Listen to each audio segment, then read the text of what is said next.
Gagasan perpaduan rakyat negari ini membabitkan sejarah yang panjang dan berliku. Setiap kejayaan yang dikecapi pada hari ini bukanlah hasil daripada satu perjalanan yang mudah. Sesungguhnya, sebagai rakyat Malaysia, kita harus bersyukur dan berbangga kerana Malaysia menjadi sebuah negara yang makmur dari segi ekonomi dan pembangunan, malah menjadi negara beridentitikan kepelbagaian agama, bangsa serta budaya, sekaligus dapat menjalani kehidupan bersama dalam suasana aman serta harmoni. Kunci utama kejayaan adalah perpaduan dalam kepelbagaian yang dimiliki. Keupayaan seluruh rakyat meraihkan kemajmukan etnik, kepelbagaian agama serta kekayaan budaya dan tradisi menjadi tunjang kekuatan. Perpaduan nasional menjadi misi penting bagi negara. Ini jelas dengan konsep Keluarga Malaysia yang diperkenalkan Yang Amat Berhormat Perdana Menteri Malaysia. Awal penubuhan Rukun Tetangga dibentuk di bawah Peraturan Rukun Tetangga 1975 di bawah Ordinan Darurat 1969. Dirasmikan Perdana Menteri ketika itu, Tun Abdul Razak Datuk Hussein pada 29 Ogos 1975, skim Rukun Tetangga berfungsi bagi mengawal keselamatan kawasan kediaman sekitar. Kementerian Perpaduan Negara memegang amanah sebagai pemacu dan peneraju agenda perpaduan negara diwujudkan semula pada 10 Mac 2020 telah mengorak langkah dalam mengukuhkan semangat perpaduan negara berteraskan perlembagaan persekutuan dan rukun negara. Kementerian Perpaduan Negara melalui agensinya Jabatan Perpaduan Negara dan Integrasi Nasional JPNIN memainkan peranan penting sebagai agensi penggerak meningkatkan perpaduan dan kesejahteraan rakyat.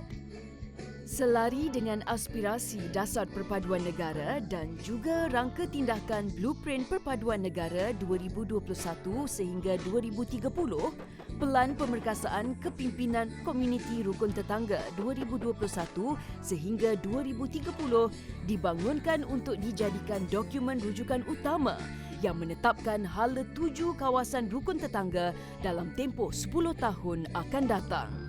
Usaha yang bersungguh-sungguh dan berterusan membentuk dan menjadikan rukun tetangga sebagai elemen penting dalam pembentukan perpaduan negara. Perubahan demi perubahan berlaku seiring kemodenan dan kemajuan dalam usaha membentuk sebuah bangsa Malaysia. Pelan Pemerkasaan Kepimpinan Komuniti Rukun Tetangga 2021 sehingga 2030 ini merangkumi 5 teras menekankan kepada aspek-aspek pemerkasaan dari segi kepimpinan, khidmat komuniti, kesukarelawan, keselamatan, keharmonian, kesejahteraan dan pengukuhan kelompok komuniti ke arah meningkatkan keberkesanan dan kecemerlangan kawasan rukun tetangga. Bagi menterjemahkan pelaksanaan Pelan Pemerkasaan ini, Kementerian Perpaduan Negara menyediakan agenda kerja komuniti rukun tetangga dengan pendekatan RT for All yang mengandungi 4 gerak kerja iaitu KRT Sejahtera, KRT Selamat, KRT Bersih dan Indah dan KRT Sihat. Gerak kerja KRT Sejahtera memfokuskan kepada kesejahteraan dan peningkatan kualiti hidup. Projek ekonomi. Projek membuka peluang pekerjaan kepada komuniti dan membantu isi rumah meningkatkan pendapatan keluarga di samping memberikan impak positif kepada perpaduan komuniti. Selain itu, hasilnya dapat dinikmati masyarakat setempat dan juga dipasarkan kepada komuniti. Projek ekonomi ini dijalankan berasaskan kepada potensi yang ada di sesebuah kawasan. Kanta Komuniti.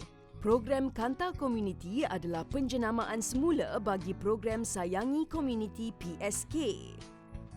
Program ini dilaksanakan di kawasan terpilih dengan penglibatan banyak agensi kerajaan bagi mencapai pelaksanaan di kawasan tersebut.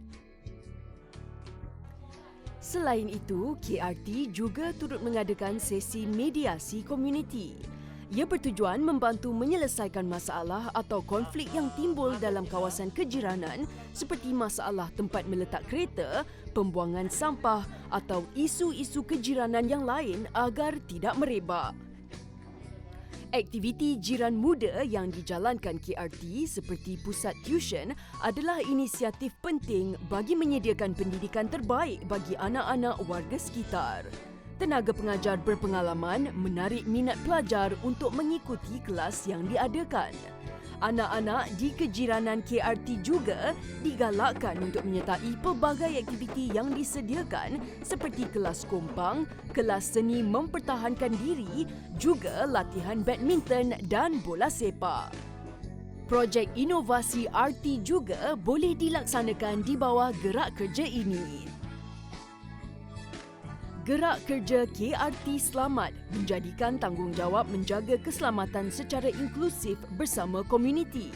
Skim rondaan sukarela yang diperuntukkan di bawah Seksyen 15 Akta Rukun Tetangga 2012 juga berperanan memastikan kejiranan KRT bebas daripada aktiviti jenayah, konflik masyarakat serta berdaya upaya dalam memberi khidmat bantu mula kepada masyarakat sekiranya menghadapi sebarang bencana. KRT Selamat turut bekerjasama dengan anggota bomba dan polis serta agensi kerajaan yang lain untuk memantau keselamatan penduduk setempat. Mereka sentiasa bersiap siaga demi kesejahteraan dan keselamatan kejiranan. Pihak KRT turut mengadakan ceramah serta penerangan sesi pertolongan cemas kepada penduduk sekitar jika berlaku sebarang kemalangan atau kebakaran. Program Jom Ronda, Squad Unity dan Bomba Unity juga boleh dilaksanakan di bawah gerak kerja ini. Gerak kerja KRT Bersih dan Indah memfokuskan kepada amalan penjagaan kebersihan dan keindahan kawasan komuniti. Projek kejiranan hijau dan kebun komuniti boleh dilakukan oleh KRT seperti Unity Gardening Drum UGD, memperkenalkan projek tanaman yang tidak berasaskan cangkul, meningkatkan inovasi penanaman yang unik serta mampu menjimatkan kos. Manakala kebun komuniti turut memberi ruang dan peluang ahli KRT bekerjasama menjalinkan ikatan silaturahim dan hasil tanaman dikongsi bersama bagi menjana pendapatan. Di bawah agenda ini juga, KRT melaksanakan pelbagai aktiviti kebersihan dan keceriaan seperti gotong royong, penanaman pokok, lanskap dan kitar semula. Gerak kerja KRT Sihat memfokuskan kepada program amalan gaya hidup sihat dengan pelbagai aktiviti kecergasan yang dirancang untuk semua peringkat umur. Program Komuniti Sihat Pembina Negara atau KOSPEN memperkasakan komuniti sebagai sukarelawan dalam membuat saringan kesihatan seperti tekanan darah, kandungan gula, juga saringan COVID-19. Program Komuniti Sihat Pembina Negara KOSPEN satu aktiviti intervensi bagi mencegah penyakit tidak berjangkit. Usaha ini bukan sahaja menjadi tanggungjawab pihak kerajaan, tetapi masyarakat itu sendiri juga mempunyai peranan untuk membantu dan memberikan kesedaran kepada komuniti mereka. Selain itu, aktiviti kombi dalam menghapuskan tempat pembiakan Aedes dan menangani denggi juga boleh dilaksanakan. Kejayaan demi kejayaan serta pengiktirafan tercipta hasil daripada program KRT Selangor atas semangat kesukarelaan yang tinggi. Setiap kepimpinan dan warga KRT Selangor bertekad menabur bakti kepada masyarakat setempat dengan sebaiknya demi meningkatkan perpaduan serta integrasi nasional. Semangat perpaduan yang erat tidak kira bangsa dan agama, kunci keharmonian negara. Dengan segala usaha dan perancangan yang dibuat Kementerian Perpaduan Negara, diharap dapat menjadi realiti hasil usaha dan sokongan daripada semua pihak agar peranan dan fungsi rukun tetangga terus relevan sesuai dengan perubahan dan peredaran masa. Perpaduan dalam kepelbagaian.